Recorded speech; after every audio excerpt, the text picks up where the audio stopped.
Hello everyone, welcome back to another video, and today I am going to do my 4-year review and 2,300 rounds worth of the Kel Tec Sub 2K. Now you've been seeing this a lot in my videos lately. Did a couple of shooting videos, did a clean video, did a preview video. Now we'll actually do the whole 4-year review and what I think about the Sub 2K and this foldable rifle.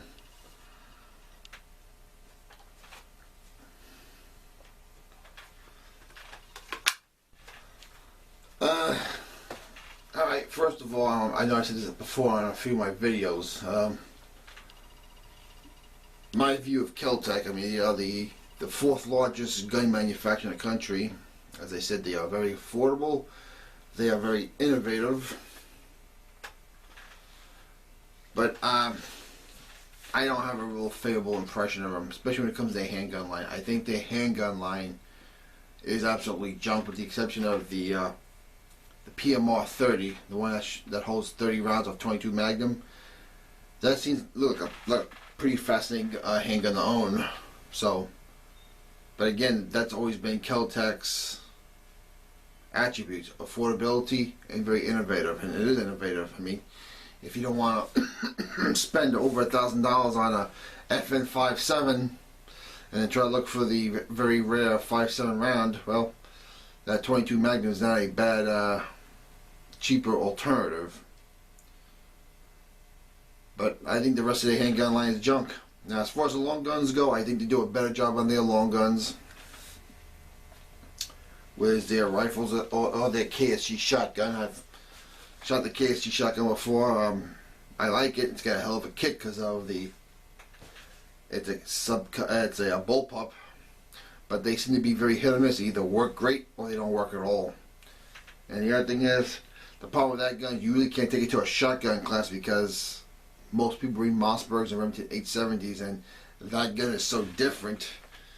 And generally, most instructors do not allow you to use a gun they're not familiar with either, because they want the class to be safe. But the rifle, the long gun line also is very hit or miss. I mean, again, they have some very innovative things. I mean, the KSG shotgun is very innovative. It's pretty fascinating to shoot. It's to look at, to play with. Same thing with the new bullpup line, the RDB or the RBD, or there's 2 of them out there. But my impression of those is I'd rather spend a couple $100 more and just buy a IWI-4. Sorry. I do like the feature they have though about the rounds just jumping off in the end. That is a pretty innovative idea. Again, I give credit to Kel Tec for that. Their SU rifle is a lightweight alternative to, like, say, like a Ruger Mini 14. But again, I'd rather have a Mini 14 because they've been around longer than more reputable. But although I do love the Charlie model from the SU series because it has like this, a folding stock. The gun folds in half and you can shoot it like that.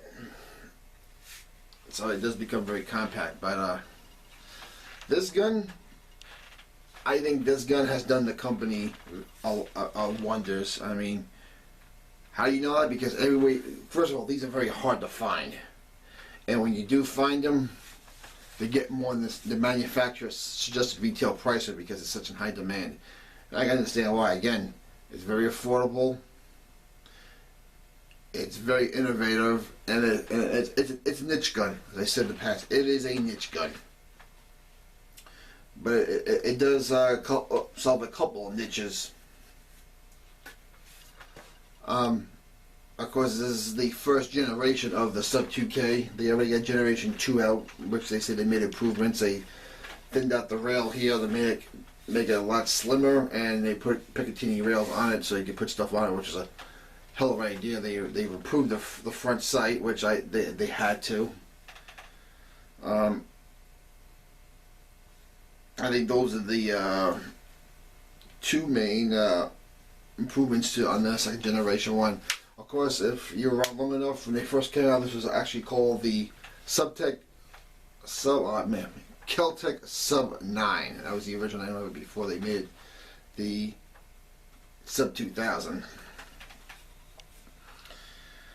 Now the good thing about these guns is they could be modified to take your Glock 9 magazines or your Glock 40 magazines.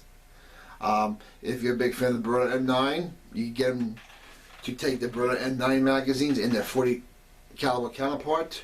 They will also take the 940 magazines from the Smith & Wesson 5000 series, the 6-hour 226, and now I think the M&P series of handguns. So you can order it. Back when I got mine, I ordered it. I used my law enforcement credentials to get this dirt cheap, shipping included. So you have plenty of choices as far as handgun magazines go. I mean, that's not bad to have two series of Smith & Wesson pistols, the Glock pistols, as well as 6-hour. That's good job on Kel Tec's part. Again, very innovative, and knowing the market of handguns out there. I special ordered mine. Underneath here is a Cerakote finish. I mean, back when I got mine, you had a choice between Cerakote, stainless steel,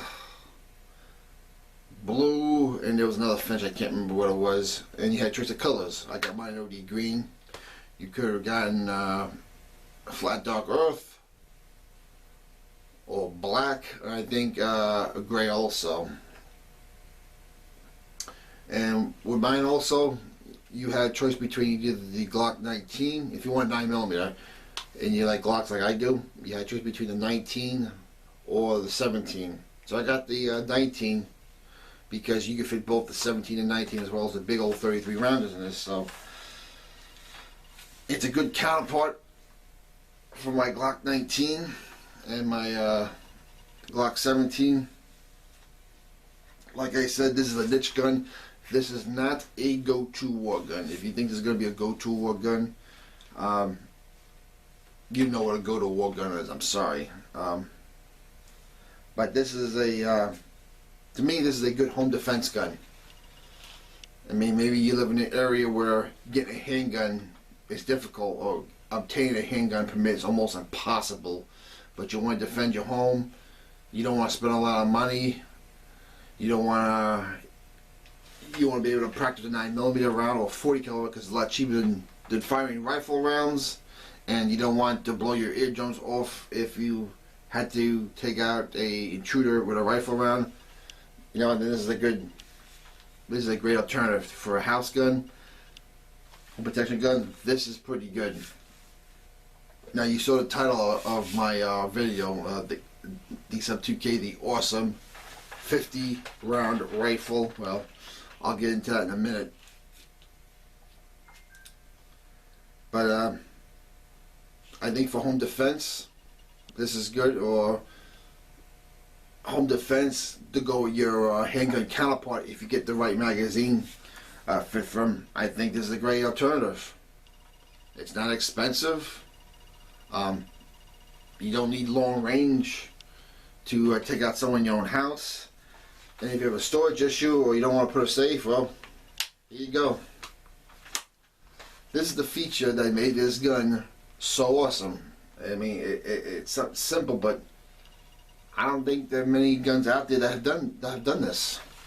I mean, Kel Tec has this on their Sub 2K and their SU Charlie model gun. Other than that, I mean, everything else is a takedown. I mean, you get the Ruger Takedown 22, you have the Marlin Papoose, or you got the AR-7, the Henry rifle, which, you know, you can take apart. You can store it in the stock and it floats. But I mean, this for a home defense gun, I think this is not a bad choice. I think this also makes a very good car or truck gun. Again, if you want to keep one in your truck, I'll refresh you on what I think what a car truck gun should be. One, it shouldn't be a handgun because handguns are supposed to be on you. Two, nothing over $500 because if it gets stolen, you're out a lot of money and you gotta replace it. Again, you can't fire these under $500 online, even though they're going for more than MSRP. If you shop around, wait around, or buy one used, you can find one for under $500 easy. Two, because it's so portable. I mean, if your car gets disabled, you get into a car accident, if it's vandalized, if you have to abandon your car for any reason, and you don't want to leave your rifle behind, again, this is what makes this gun kick ass. You can put it, fold it down like this, and put it in a simple backpack like this. This is a very mainstream backpack. And people carry small backpacks around them all the time. Or if you want to carry in a small duffel bag, if you want to carry it in a tennis racket case, you can do it, blend in, and it won't be a load or a chore to carry around with you. And the other thing is, this is legal pretty much in most states. I mean, unfortunately, in the Northeast, New York, Jersey, and Connecticut, and even Massachusetts, it's restricted pretty much to law enforcement, I believe. It is in New York and New Jersey, I believe, and Connecticut also. Not sure about Massachusetts, don't hold me on that one. But this makes an excellent home defense gun. This makes an excellent car or truck gun. And you know how I feel about car or truck guns. I'm not very gun ho about having a car or truck gun. I just never was. I'm for it because I'm for liberty and freedom, but if you want to carry one, this is one of the handful of ones I recommend because it's so light, compact. If you are a cop on a street and your department allows you to carry your own rifles wherever you want, and you carry a 9 or 40 with the handguns I mentioned, a SIG 226, a Glock, a Beretta 9. This makes a good counterpart for your handgun. And again, if you're in an active shooter situation and you want to make everything your versatile, carry the same ammo with your rifle and handgun in the same magazines, this is not a bad option. Again, unfold it. I mean, this will give you more power than your handgun because of the longer barrel, obviously, and also give you more accuracy.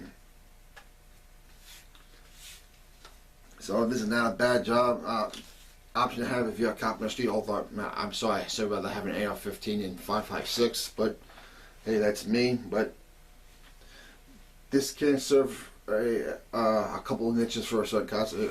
If you're a motorcycle cop and you have a storage compartment in your motorbike, this is not a bad option to have if your department allows you to.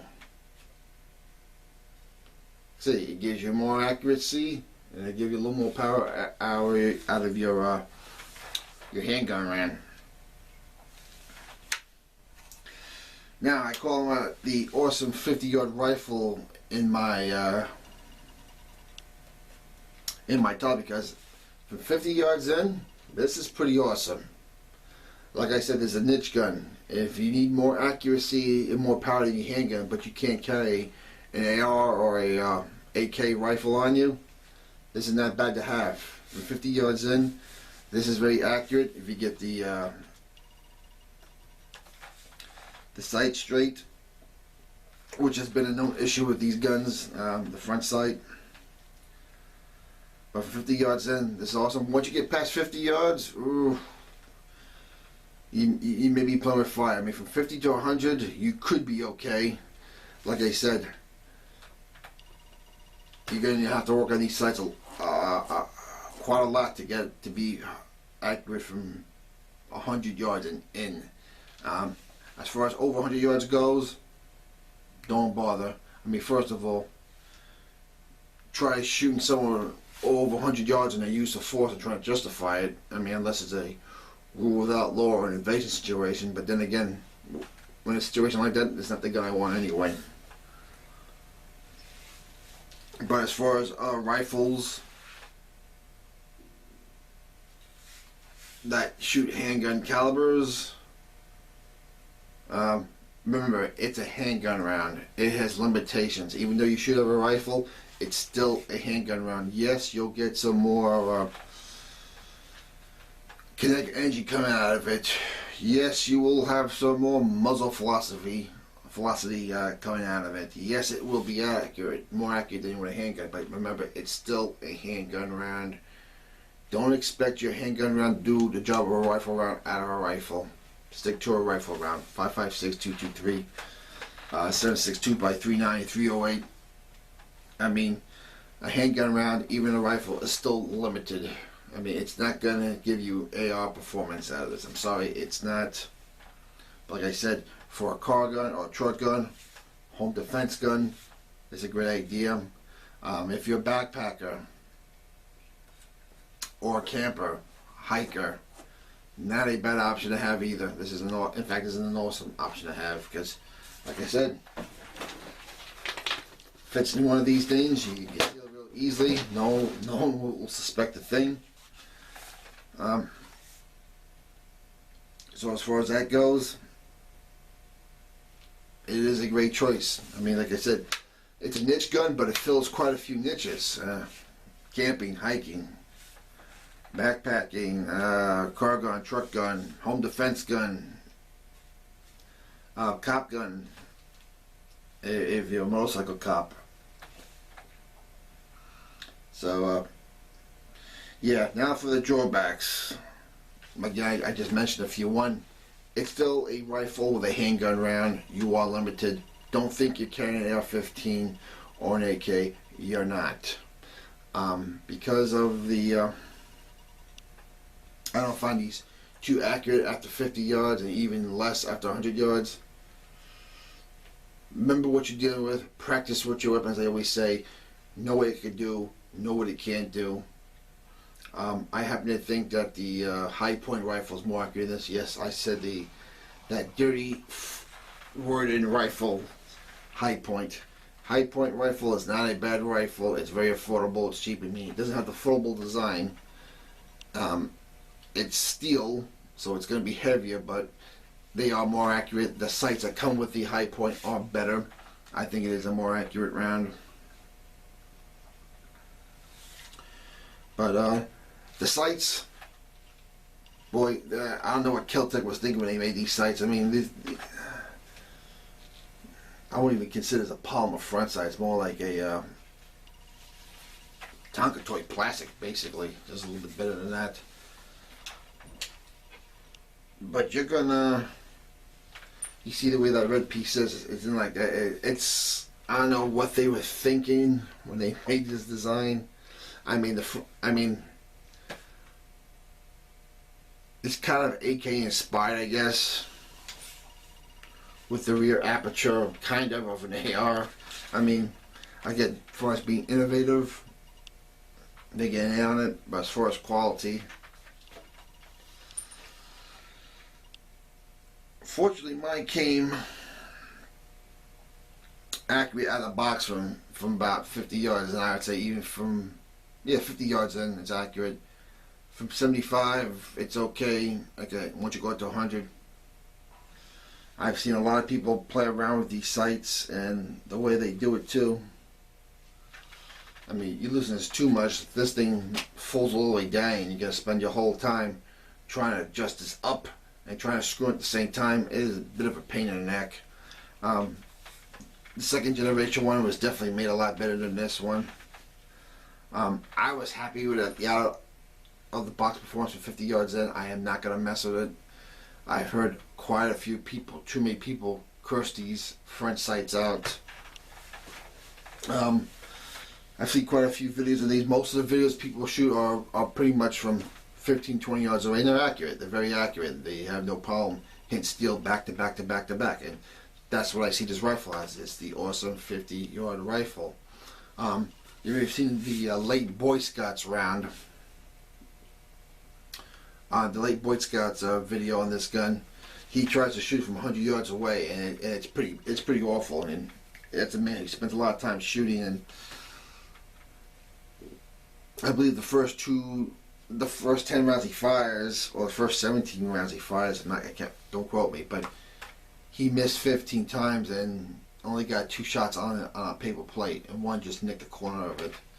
After spending some time, he said a lot of time, playing around with this sight, it got better.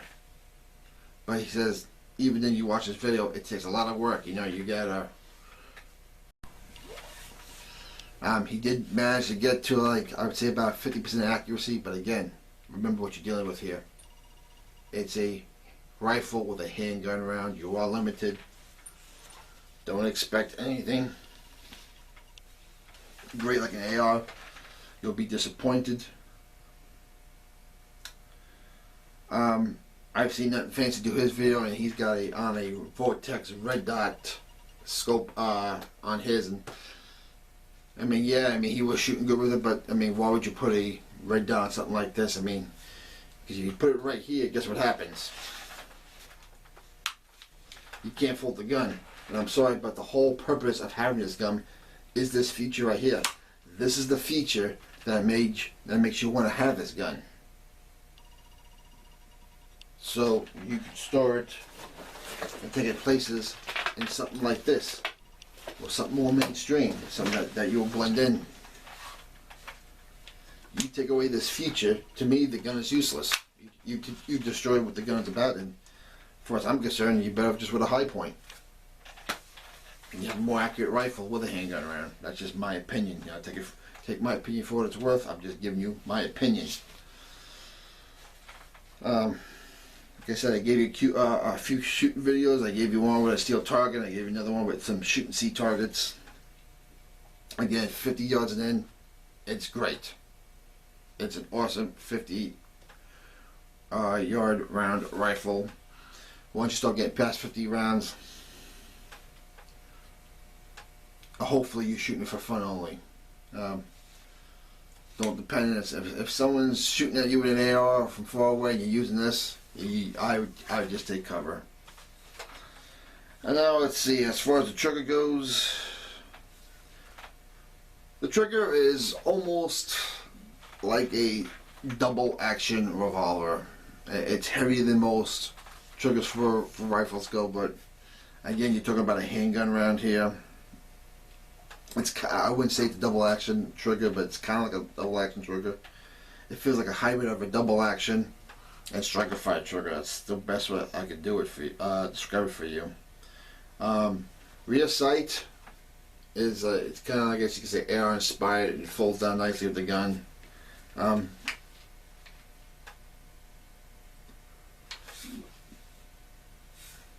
For what it is, it's not bad. I think, like I said, but I think the main problem with the sights is the front sight on the Generation 1. They had to do a better job coming up with a better front sight, and as far as the Generation 2s go, from what it seems like, I've not shot one yet, but from what it looks like in the shop, it is a big time improvement. Magazine releases right here. Very easy. Magazines full to the ground. I mean, you got to pull them out. I mean, if you're, like I said, polymer on polymer, if you see my Glock videos, it's no different. You got to pull them out. If you carry one with the Beretta mags and they got metal mags, it'll probably slide out a lot faster and a lot easier for you.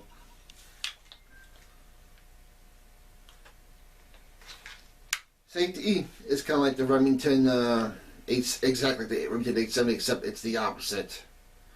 On the right side, on the Remington 870, it means it's unsafe. Pushed in on this one, on the right side, and this gun is ready to go. Here's your charging handle. Not very hard at all. A little tight, but there's a heavy duty bolt in here.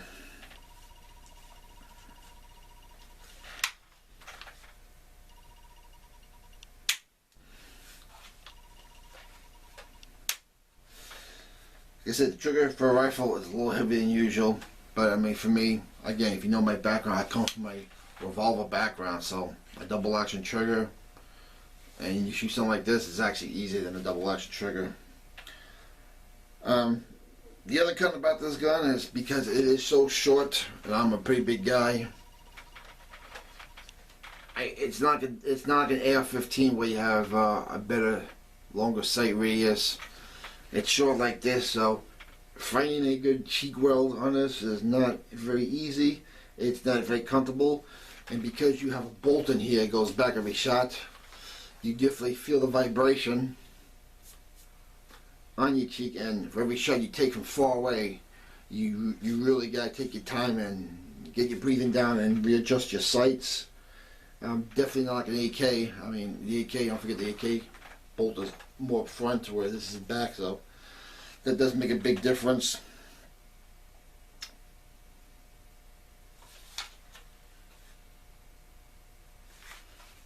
But so that's the challenge. That's probably why a lot of people don't do well from shooting far rifles, even when you get the sights real good. Because one, the cheek weld is not great.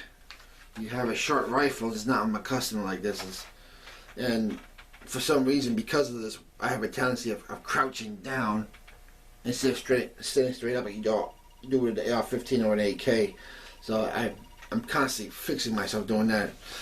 Like I said, 50 rounds in, a rifle's awesome. When you need something more accurate than a handgun and a little bit more powerful, but when you want to keep everything in uniform with your handgun, 50 yards in, this is awesome. 50 to 100, I just take cover and run away. Anything over 100, forget about it. Just take cover if you can. Taking the gun apart, if you saw my cleaning video, it's not very hard. You push this pin out, it doesn't come all the way, it stays right there. This right here, lift up, it pops out, spring comes out. Take this off, bolt comes out. Not hard at all to take apart. And again, to clean the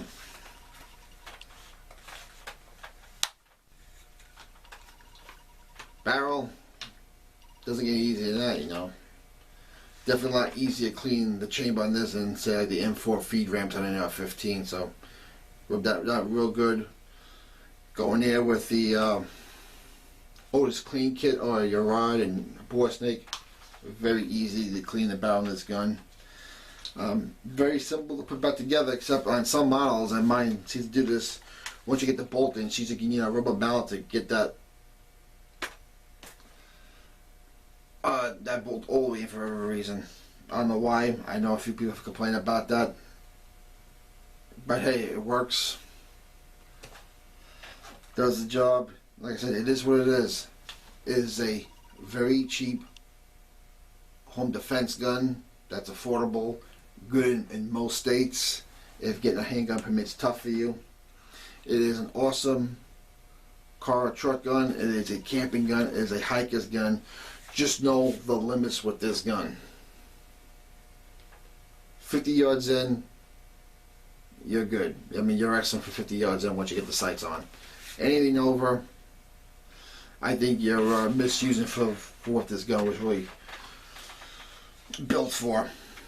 And I don't really consider it to be a hunting rifle.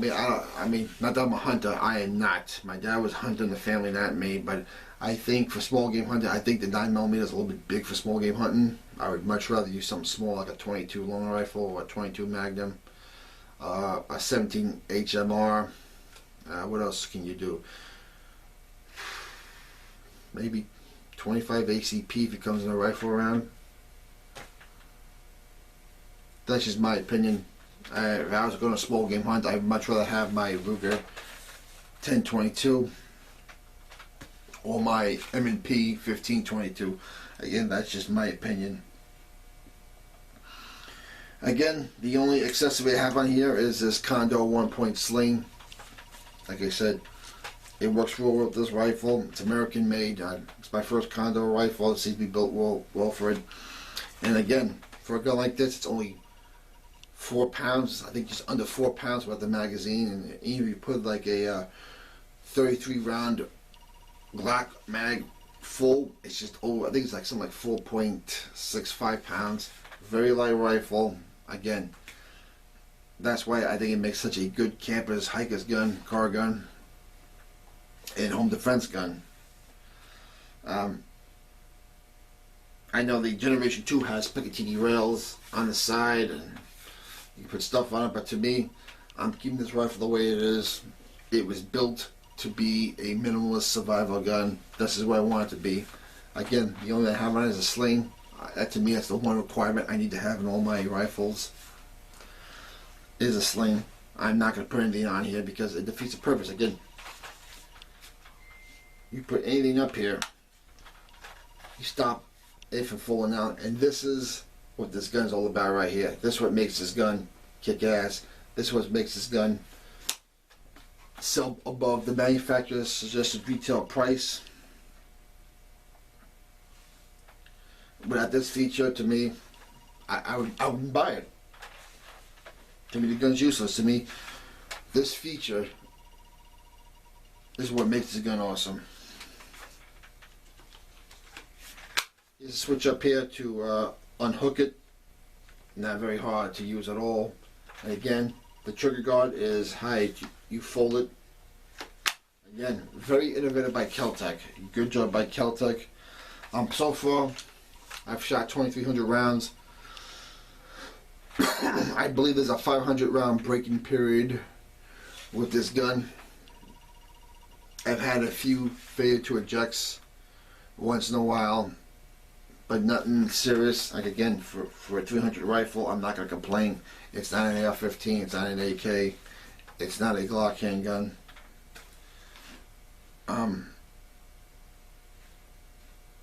I've had, according to my log, I think about 35 failure to ejects out of 2,300 rounds. It's not very high. Like I said, these have been hit and miss. Mine has been, for the most part, been very reliable. If I had to buy this again, would I do it? Absolutely. Again, just know the limitations of what this gun was designed for. This is not an AR-15. It's not a go-to war gun. This is not a shit hit the fan rifle. I mean, unless you're using this to get to a better rifle. It is to me, this is my Glock companion when I'm traveling. If I want to keep a truck gun when I'm traveling, this is what I take. If I go hiking, this is what I keep in my backpack for the obvious reasons. So, do I recommend it? Yes. I give it a thumbs up. I wouldn't give it 2 thumbs up because it is limited in many ways, but because of this awesome foldable design, it fills the need for many niches in the self-defense world.